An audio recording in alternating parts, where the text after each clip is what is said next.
Suraida, Ukhti, and Heidi. Lahat kayo dito is Suraida at Ukhti. Ito yung sabihin ko sa inyo, option niyo ito ha. Pagpipilian niyo ito kung hindi ba kayo anto, kung gusto niyo manood or hindi. Pero hindi po ito lecture para sa inyo kasi parang mapapa-advance kayo dito kung manonood kayo. Pero okay lang, depende sa inyo. O kung gusto niyo matulog, pwede kayo matulog. Pero itong sinurhata ay kasali yan dito sa Bakit? tinuturuan Hindi, ko. Stads. Sige. Tanong ko lang. Yes. Tanong ko lang, anong lecture yan para sa Para sa beginner 3 or 2, 1? Yes, para sa beginner 3. Pwedeng na sabihin natin nasa high level ito. Pero kayo ay nasa nasa beginner. high level na. Sige. Yes. Sige, baba na lang ako kung nasa higher level na yan. Yes, baba ka muna para hindi masayang mas maganda yung itulog mo na lang kasi tulog na kapag ganito yung oras. Sige. Darating ka rin dito, Pero bukas may inshallah. pasok?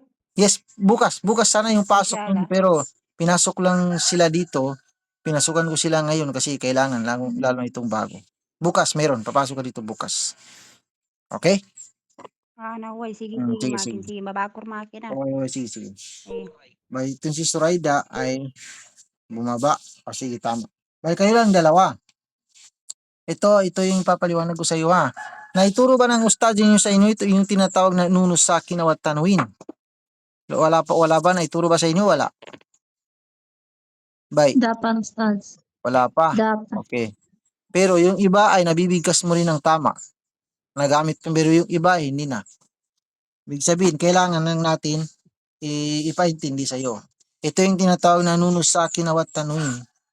Ito yung tanwin niya, mga ganyan, yung nun sa akin na yung ganyan na nun. Makita mo sa Quran na walang sukun. Pero consider yan na sukun. Ang babantayan mo dito ay kapag babangga ang mga tanwin na yan or nun na yan sa kahit saan sa letra ng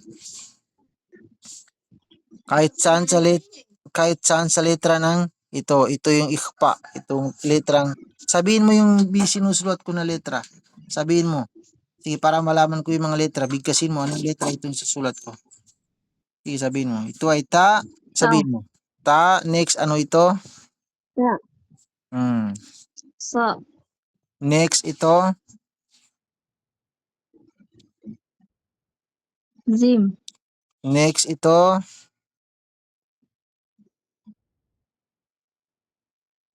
Sige, sabihin mo.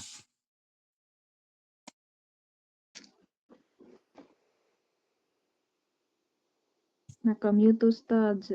Nakamute. Sige, open mo yung mic mo. Di ka muna, Ustads. Di ka muna, Ustads. Makambo ka. Kaya mo po. Sige, ito lang kira na among ka problema.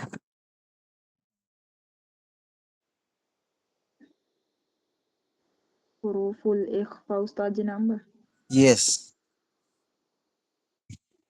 Di ko ka memorize namba, Ustads. Ay, kailangan i-memorize Di niyo ko ito. sa utak. Yeah. 1, 2, 3, 4, 5, 6, 7, 8, 9, 10, 11, 12, 13, 14, 15. Kena 15 namba lang. Yes, ito yung pagka-15 na kya. 15, ito yung huruful ikhfa. Hintayin natin. Tingnan na nabaguan niya, nag-open mic. Assalamualaikum. Waalaikumsalam. Naira, ganito. Itong lecture na ito, Naira, ay lecture ito ng pwede natin sabihin na pang high level ito sa beginner 3. Depende sa iyo kung manunood ka kung manunood ka dito, maaaring magkakaroon ka ng idea na advance. Pero kung matutulog ka na lang, mas maganda kasi oras na itulog mo na ngayon, di ba? Matutulog na ngayong oras diyan, di ba? Sige, Mila, kurong pa Oo, sige. Kung mag-ilay ka na lang ay okay kasi para magkaroon ka ng advance idea. Sige, mag-ilay ka na lang ha. Okay. Hintayin natin si Bay. Hintayin natin si Bay.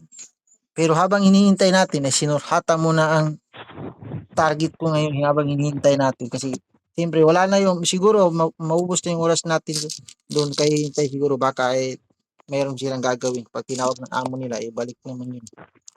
Sige, scanner hata. Ustadz umujahida. Ustadz umujahida di pong bakajunta. Andiyan ba yung mata? Dahil si wife ni. Anong dagger? Dagger, bakante ni business ka ni? Dahil wife ni. Kaya pala. Bali, ganito na lang ang gawin ninyo ha.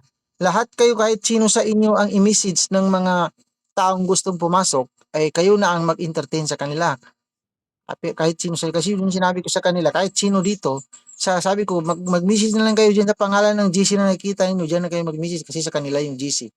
Kayo na magpapasok sa kanila at alam niyo na ang sasabihin niyo sa kanila. Di ba, Nurhata? Nabi, Dapat limurot ka Ustad, ano lang. talon ka Ustad. Okay na, tapos na. Sige, balik tayo. Ito yung sabi ko na,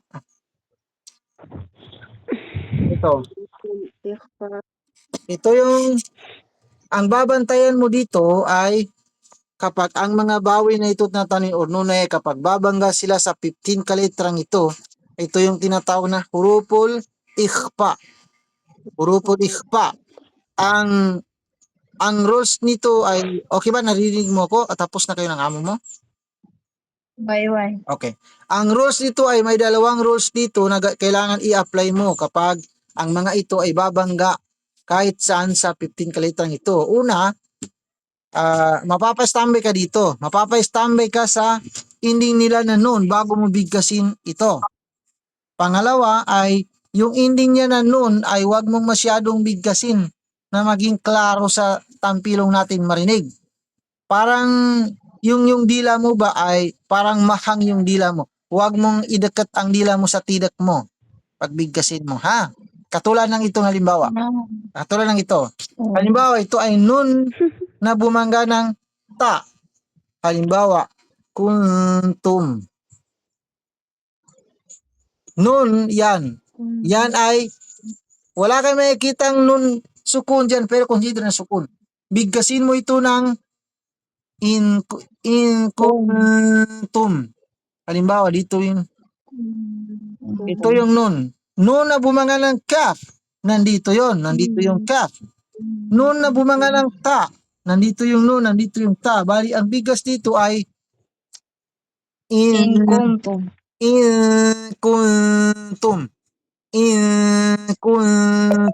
Ganon. Di ba? Yung bigas niya ay hindi ko sinabi na in. Kasi kapag ideket mo yung dila mo sa tidak mo ay mabibigas mo siya na in kuntum. Bali, hindi ganon yung pronunciation niya. Okay? Okay lang na nagkahalo ng magi dito kasi yung problema, hindi ko alam kung paano yung Tagalog. Wala naman balikis lang dito. Copy. Sige, bigasin mo, pakinggan kita. Sabihin mo, in kuntum. Sige. In kuntum. Okay, marunong ka na rin bumigkas. Kasi napapansin ko kanina, marunong ka rin. Kaya lang, kailangan mo lang i-memorize kasi hindi lahat ay memorize mo. Meron kang nadadaanan dun sa Suratul Baqarah na binasa mo na hindi mo nagamitan. Yung mga tanong na bumangga ng fa, hindi mo nagamit. Hindi mo ginamit yung ikhfa. Bali, okay, next. Kapag ang mga ito na mga ito ay babangga naman sila sa kahit saan sa 6 kaletrang ito na tinatawag na huruful idgham. Itong lam at saka ra, mim, nun, waw, ya. Idgham na bilaguna, idgham na biguna. Ang pinagkaiba ng bilaguna at saka biguna na ito ay kapag ito na mga ito ay babangga sila dito sa bigun na ay wala kang, isa lang ang kailangan i-apply mo dito na rules. Walang inarte na mangyayari dito pero mapapa-standby ka lang dito maliban sa meron ka makikitang sadda dito ay dagdagan mo yung tagal niya, dagdagan mo ng konti. Yung wow at sakaya ay wala kang makikitang sadda pero gagamitan mo pa rin. Bali siyempre masasailin ang hindi nila na nun. Dito naman sa lam at saka ra na bilago na ay magamit mo lang yung sadda ay okay na, hindi ka pwedeng mapapa-standby dyan. Ito ng halimbawa. Dito sa halimbawa, PGD hablum mim masad. Ay. Ito ay tanwin siya. Tapos mimang binungga niya. Tapos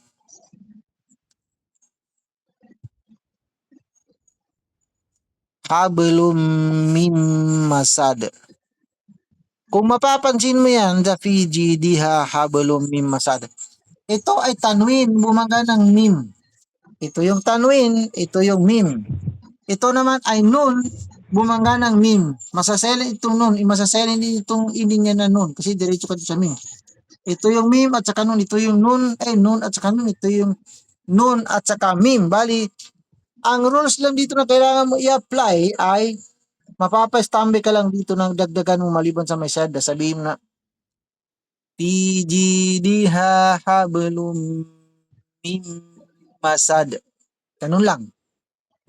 Kapag sabihin mo ito na Tijidha hablum min masad, ay ang ginamit mo lang doon ay yung sada niya pero hindi mo ginamit siya bilang idgham. Yun yung pinagkaiba. Bali dito naman sa lam at saka ra ay hindi ka pwedeng mapapa-standby diyan. Halimbawa sa walam yakul lahu kufuwan ahad. Walam ya, ito yung nun, yan, ito yung lam. Ba, ito walam yakul lahu kufuwan ahad. Tingnan mo silent ang nun. Diretso ka dito sa lam at hindi mo pwedeng sabihin na walam yakul lahu kufuwan ahad. Hindi ka pwedeng magtambay diyan dahil iyan ay bilago na. Ganun yun kapag sa Kasi kami ka mambe ustad din sa yes. niya mambe galumpat ini sa kuana nani sa di bawah na gasailin niya nunang. Saan ang ibig sabihin? Dito ba? Namba na.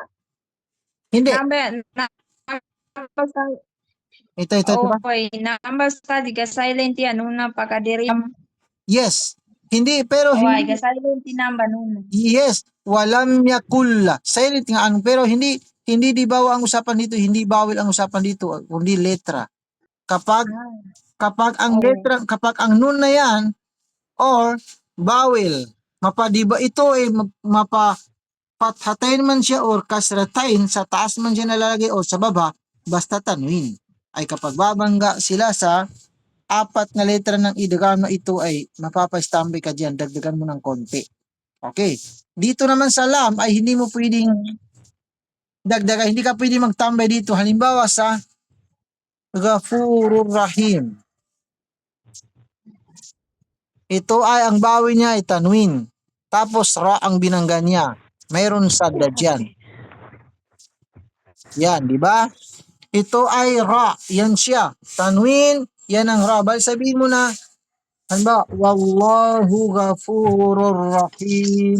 Hindi mo pwedeng sabihin na, wallahu ghafurur rahim. Hindi pwedeng mapapa-standby ka diyan kapag ra. Yan ang bilago na. Okay ba? Oy, ustad. Bali, ang kailangan mo lang dito ay panoorin mo lang kasi i-upload dito. Next, last.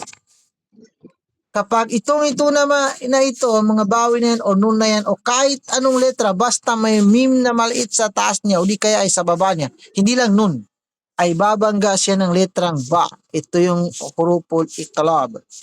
Ganun din. Ang mangyayari dito ay may kunting inarti din dito. At saka mapapestambay ka rin dito. Ang gagawin mo ay, halimbawa, mim waja'alna min bayni. Mim, nun, itong nun na yan, makapapansin may mim ulit. Tapos itong ba, bayni. Ang bigas mo dito ay, pagdating dito sa iqlab, ay yung bigas mo dito ay gamitin mo paghaluin, ang paliwanag dito ay paghaluin ang nun at saka mim. Pero kung tutusin, paliwanag lang naman yun eh. Kung tutusin, kung pakikinggan mo talaga ay mim naman talaga ang maririnig. Kaya kung hindi iba pang paliwanag, kung hindi mo kayang i-balance ay mim talaga ang gamitin mo. Kaya doon na lang tayo sa mim. Okay. Sa madaling salita, mim na lang talaga, iwan mo na ang nun. Bali, ang biggest yan ay yung lips mo parang ganyan ba? Sabihin mo na mim bayni.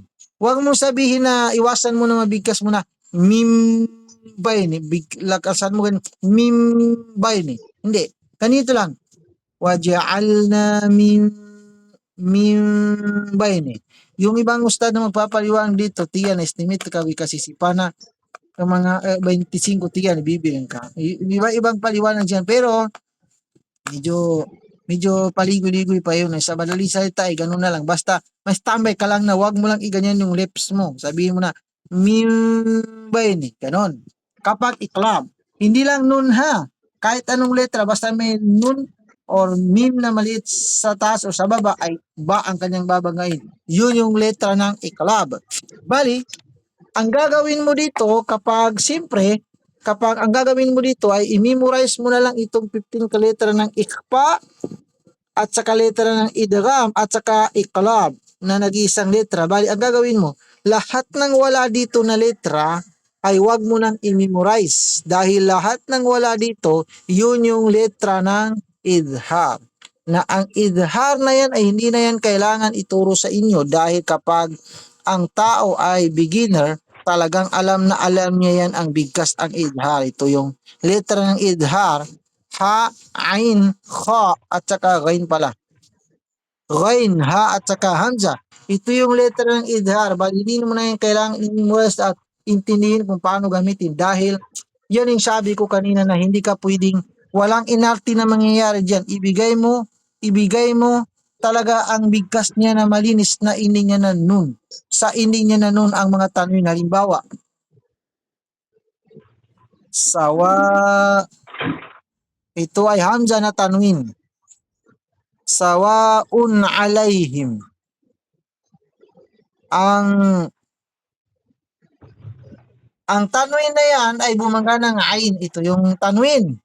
Ito ang ain. Bali, bigkasin mo lang yan diretso na malinis marinig ng tampilong natin na sawaun alaihim. Hindi mo pwedeng sabihin na sawaun alaihim. Hindi pwede ganun. Kapag idhar. Bali kahit saan sa letra ng idhar na ito ay wala nang mahirap ito. Ito lang talaga yung kailangan ipaliwanag sa mga iba. Pero ikaw ay wala nang paliwanag. Wala na akong i-training sa iyo dito dahil alam na alam mo na ito kung paano bigkasin. Ang kailangan lang sa iyo ay ipapaintindi ko lang sa iyo. Bali ngayon ay naintindihan mo na. Bali ito yun siya. Ipakita natin ng buo. Ito yung nuno sa akin na tanwin na tinatawag natin. Ito siya. Yan siya. Sige, sabihin mo yung pangalan ng letra. Ito yung tinatawag na nuno sa akin na tanwin. Ito yung tanwin, mga yan. Ito yung nun sa akin na ganyan. Sabihin mo, ito yung letra ng ikhpa. Sabihin mo. Basahin mo. Sige, sabihin mo. Ta. Sa. Sa. Ang sa na ito. Zim. Sandali. Ang sa ito, ang bigas dito sa sa. Yung ending, yung puno ng dila mo ay parang itutok mo ng konti sa papak ng ngipan mo sa loob. Sa. Sa. Sa. Sa. Meron akong video na in-upload na ganyan. Makita mo yung babae kung paano nabigasin ng sa. Okay? Sa. Sa. Yes. Next, Sa. Jim. Zim. Next, Gawin na start. Kari kuya gatusan. dal, zal, zay, sin, shin, sod, bod, Bad. ta, Pa. ba, sa, Ay. Sa. Kaf at saka kaf. Ito yung 15 ka letra na kailangan mo yan i-memorize. Letra ng ikhpa. Ito naman yung letra ng idgham, huruful idgham. Ito mim, waw, ya, nun. Lam at saka ra ang bilago na. Ito naman yung iqlab. Lahat ng wala dito ay yun na yung idgham. Okay? Okay na, balik tayo dito. Alo, gusto mo pa bang magbasa ulit para bantayan kita o ayaw mo na? Pakatugod ko. Umugtor. Sakay mata Kakakon ustad. ko sa kanwa. Uy, kumana. May, Kakakon ko sa kanwa. may, tumugod Sakay ko. mata ustad. Adi, balik tayo dito sa babasahin natin. Magbasa tayo ulit dito, bantayan kita sa mga ganito. Sandali.